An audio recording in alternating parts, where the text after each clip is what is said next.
ಮಂಗಳೂರು ನಗರದ ಹೊರವಲಯದ ಬೈಕಂಪಾಡಿಯ ಕೈಗಾರಿಕಾ ಪ್ರದೇಶದಲ್ಲಿ ದೈವಸ್ಥಾನ ಹಾಗೂ ನಾಗಪ್ಪನ ಹಾನಿಗೊಳಿಸಿದ ಘಟನೆ ಬೆಳಕಿಗೆ ಬಂದಿದೆ.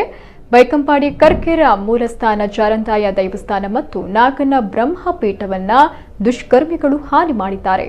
ಇಂದು ಸಂಕ್ರಾಂತಿ ಪೂಜೆಯಾದ ಕಾರಣ ದೈವಸ್ಥಾನದ ಬಾಗಿಲು ತೆರೆಯುತ್ತಾ ಇದ್ದ ವೇಳೆ ಕಿಡಿಗೇಡಿಗಳ ಕೃತ್ಯ ಬೆಳಕಿಗೆ ಬಂದಿದೆ.